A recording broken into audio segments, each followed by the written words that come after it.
sábado 28 de abril de 2012. No país, a cada 24 segundos, uma mulher é agredida e 10 são assassinadas por dia. No Vale Mais de hoje, veja como as mulheres de Canoas recebem assistência em casos de violência doméstica. Nos últimos 20 anos, os casos de obesidade quadriplicaram no Brasil. Uma reportagem mostra a importância de conscientizar a população desde cedo sobre os perigos do excesso de peso. E ainda, veja as dicas da agenda cultural para você aproveitar o final de semana com teatro, cinema e muitas atrações na região e na capital. Vale Mais está começando, fique com a gente!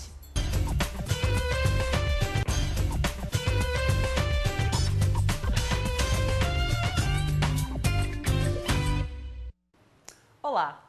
A violência doméstica é um tema recorrente no Brasil. Segundo pesquisa realizada pelo Data Senado, 1 a cada 3 mulheres já sofreu ou está vulnerável a algum tipo de agressão. No país, a cada 24 segundos, uma mulher é agredida e 10 são assassinadas por dia. Para reverter esse quadro na região, Canoas oferece um serviço de atendimento e acompanhamento às vítimas de violência. Acompanhe na reportagem. Os números assustam. Eles retratam a situação de violência doméstica contra as mulheres no Brasil. E o pior é que grande parte das vítimas não busca por ajuda. O que eu percebo assim é que as mulheres vêm numa situação de bastante fragilidade, de bastante vulnerabilidade, com uma situação quase que por não se resolver, assim, é algo que elas imaginam que não vai ter uma saída, que não vai ter uma solução. Elas vêm com uma série de mitos, né, de que se elas saírem de casa elas vão perder direitos sobre os bens delas, elas vão perder a guarda das crianças, porque o agressor de alguma forma também ameaça, né, de que, bom, vai fazer, né, cria uma ilusão na mulher de que ele tem uma maior proximidade com o poder judiciário, tem uns até que dizem que tomam um cafezinho com o juiz e tal, e amedronta essa mulher desse processo. Então elas chegou aqui muito preocupadas. E foi para mudar essa situação que o Centro de Referência Patrícia Esber, em Canoas, foi criado em setembro de 2011. Neste local, as mulheres que passam por algum tipo de violência recebem assistência psicológica e social. Nos casos mais graves, o acompanhamento jurídico é essencial. No primeiro momento, a gente avalia a questão da segurança da mulher. Em havendo essa situação, se a mulher vem sem boletim de ocorrência, a gente acompanha ela até a delegacia da mulher para fazer esse registro do boletim de ocorrência e o requerimento da medida protetiva. Nilza sofreu violência doméstica desde a infância, quando o pai agredia a mãe. Casada 2 vezes, ela passou pela mesma situação, mas não falou para ninguém sobre o que passava dentro de casa. Para ela, aquele modo de viver era comum, até o dia em que viu a oportunidade de mudar de vida. Um dia eu estava ali, fui levar meu filho no colégio, e aí eu vi que tinha um papelzinho escrito Mulheres da Paz, né? E fiz uma inscrição. Aí comecei a fazer um negócio de Lei Maria da Penha e aí comecei a me fortalecer. Aí, nessa, já saí da minha situação, sabe? No caso, a violência doméstica para mim já não existia mais. De acordo com a Lei Maria da Penha, o agressor é punido com até 3 anos de prisão. A lei ainda prevê que, em caso de agressão, quem fica com os bens e com a guarda dos filhos é a vítima. Mas antes das medidas de proteção serem tomadas, as mulheres acabam abandonando as residências. Primeira coisa é o risco, né? A gente vê se tem risco de morte e aí a possibilidade de tirar essa mulher da casa. E a primeira coisa a gente vê com todos os familiares, se tem alguém que possa acolher, né? Senão a gente encaminha para até então albergue, né? Hoje já a gente pode encaminhar para casa do abrigo. Nos casos mais extremos, quando as mulheres não têm para onde ir, elas são encaminhadas para este abrigo. Aqui tem lugar para 8 mulheres, mais as crianças, totalizando 20 pessoas. Neste local, elas recebem assistência psicológica, alimentação e vestimenta. A gente passa para a nossa equipe de acolhimento, que são técnicas da área da assistência social e da psicologia. Então, elas fazem essa primeira intervenção e constroem com ela um plano de atendimento, onde a gente vai trabalhar com elas todas as questões, seja em universo de trabalho, questões de risco que essa mulher está correndo para encaminhar para uma delegacia, para uma medida protetiva. A casa foi inaugurada no início de março de 2012 e até o momento não recebeu nenhuma vítima. Esse é o desejo da administração do local. O abrigo tem um endereço mantido em sigilo para a segurança das mulheres. E no local tem até espaço especial para as crianças. Mas apesar dos esforços das políticas públicas, o medo ainda assusta as vítimas. E para mudar a situação, o importante é acreditar e enfrentar, assim como Nilza, que conseguiu dar a volta por cima. As mulheres que sofrem violência doméstica, elas ficam muito presas, né? Elas não querem falar, porque elas têm medo. Mas não, a gente tem recurso e tem saída, sabe? Como eu tive.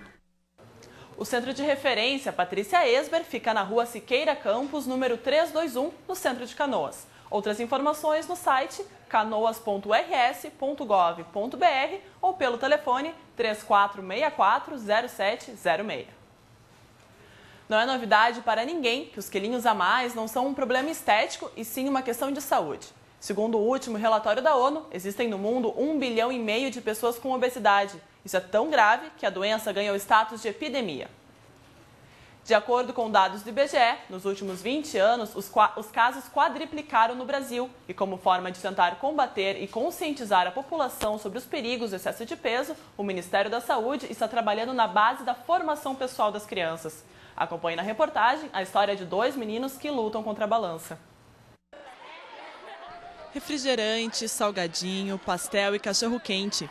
Agora, nenhum desses alimentos faz parte da rotina de Gabriel e Gustavo.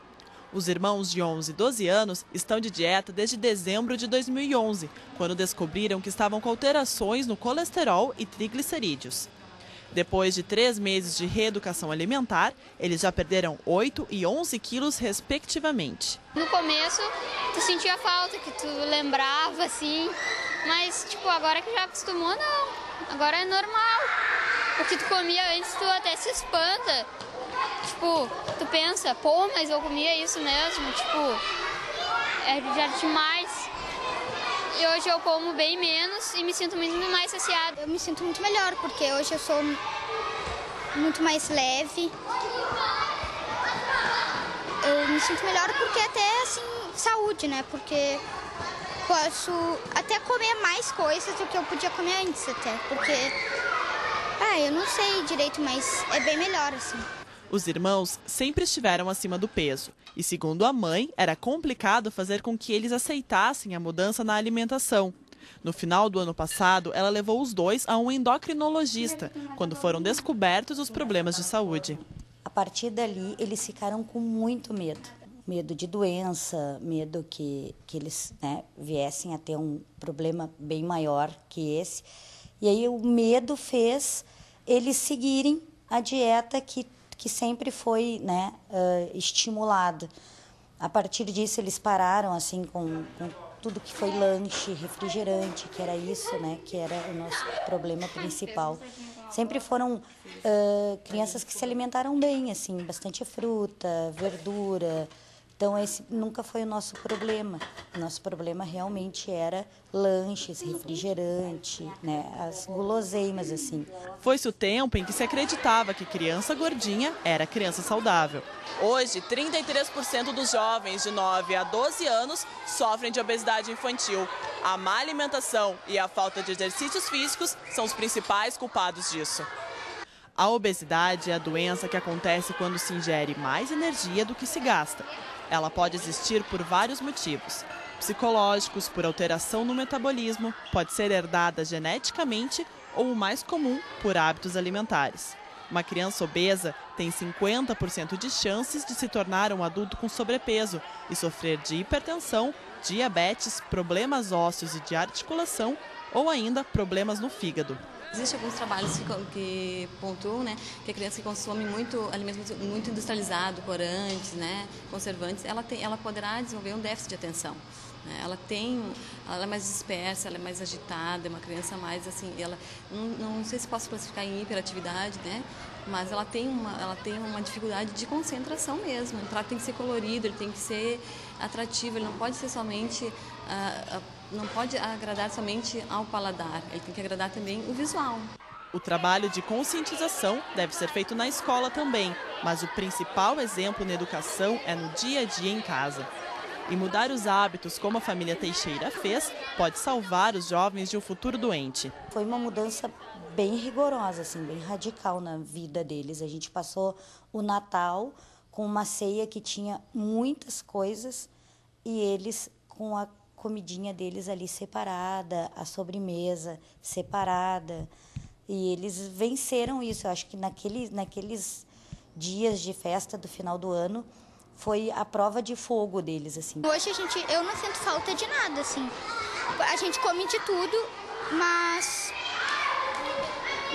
moderadamente, assim. Antes eu dava uma corridinha, ficava cansado, agora eu consigo correr bem mais, uma distância bem maior, sem ficar muito cansado. Sei lá, melhorou até pra minha asma, que eu tenho asma, assim, essas coisas. E daí fica ruim, sabe? Pra te correr, pra te fazer atividade física. Mas agora eu tô mais magro, é bem melhor fazer isso. Andar de bicicleta, andar de skate, correr, jogar futebol, todas as atividades físicas, sabe, que tu faz, tu vê que dá um resultado bem melhor. No próximo bloco, você confere as dicas da agenda cultural com as atrações para aproveitar os próximos dias aqui na região. Vale Mais volta em um instante.